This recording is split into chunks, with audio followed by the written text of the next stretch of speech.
questions. On va accueillir sans plus tarder la ministre déléguée chargée du commerce, de l'artisanat, des PME et de l'économie sociale et solidaire, Véronique Louwagie, qui est avec nous. Bonjour. Bonjour. Merci de prendre le temps de vous arrêter sur notre plateau pendant quelques instants, puisque vous êtes arrivé ce matin pour faire le tour finalement de ces 25 000 mètres carrés d'espace de ces finales régionales. Pourquoi avoir tenu, Madame la ministre, à être présente aujourd'hui à Metz? Je crois que c'est un événement important. C'est une compétition, je dirais unique en son genre, où des compétiteurs, des jeunes, s'affrontent sur des métiers très différents et se mesurent. Je crois que c'est un véritable moteur vers l'attractivité d'un grand nombre de métiers. Et je crois que c'est important de donner une visibilité à tous ces métiers. Et on voit d'ailleurs dans le public des jeunes qui viennent visiter aujourd'hui cette compétition avec leur famille. Ça participe à la découverte des métiers et je pense que c'est important de soutenir ces jeunes qui ont beaucoup d'émotions, beaucoup de passion et qui prennent beaucoup de plaisir à participer à une compétition de cette nature. Et tout ce qui peut participer à donner de la visibilité à tous ces métiers. Je rappelle qu'il y a 250 métiers dans l'artisanat. Je crois que c'est très important. Accroître encore la visibilité de ces métiers, les faire découvrir. Et la participation de ces jeunes est extraordinaire en ce sens. Et voilà, et on a eu également de nombreux scolaires, plus de 10 000 scolaires qui sont venus ici pour aussi regarder ces métiers, prendre contact pour la première fois, les découvrir tout au long de cet événement. Qu'est-ce que vous pensez, Madame la ministre, de la politique régionale de promotion des métiers de l'artisanat de la région Grand Est ? La région Grand Est, je veux saluer d'ailleurs toute l'organisation de cette manifestation est engagée dans tout ce qui concerne la stratégie nationale en faveur des métiers d'art, au travers notamment la création d'un comité technique régional qui réunit tous les acteurs des métiers d'art et tout ce qui peut participer à valoriser, mettre en avant ces métiers d'art dans lesquels un grand nombre de jeunes, un grand nombre de personnes trouvent du sens. Je crois que c'est très important et l'État soutient toutes ces démarches, mais les régions sont également des relais importants de toutes ces politiques publiques nationales qui sont déclinées. Et je veux saluer en tout cas l'engagement de la région Grand Est dans ce domaine. De manière assez générale, comment se porte aujourd'hui l'artisanat en France ?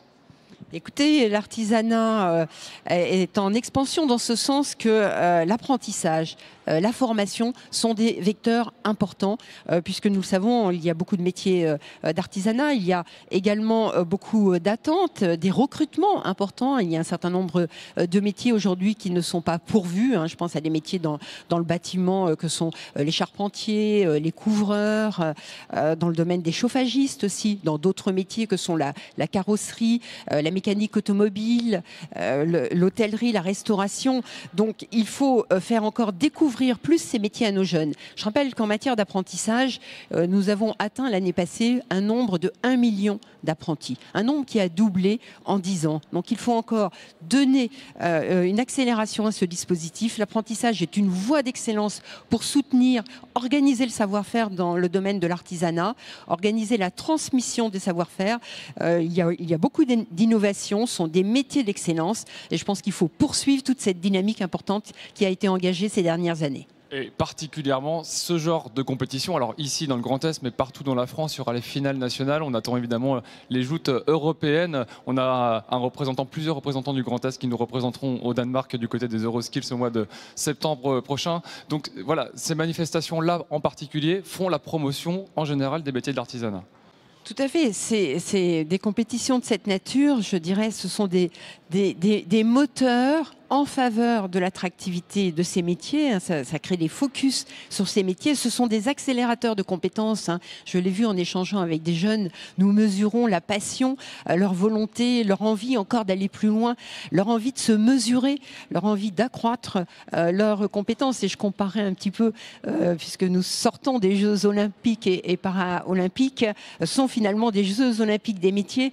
Donc tous ces événements participent et j'espère qu'il y aura au lendemain de compétitions comme celle-ci, une recrudescence et une envie d'un certain nombre de jeunes de se lancer dans ces métiers, dans l'apprentissage de ces métiers. Il est important que les familles aussi participent à cette connaissance parce qu'on le sait, l'orientation, les choix en matière de formation se discutent en famille, donc c'est très important que les familles participent et j'espère qu'en tout cas que des événements comme ceux-ci vont donner envie à nos jeunes parce qu'il y a des métiers derrière, il y a des embauches et puis il y a un épanouissement personnel très important et ça je crois que c'est le meilleur de ce qu'on peut donner finalement. Eh bien, rendez-vous ce soir. Je sais que vous serez à nos côtés pour la remise des récompenses du côté de Metz au Centre des Congrès Robert Schuman. On va remettre les médailles pour tous les métiers qui étaient présents, plus de 60 métiers encore une fois. Merci beaucoup Madame la Ministre d'être passée sur ce plateau. Merci à vous. Merci et bonne continuation.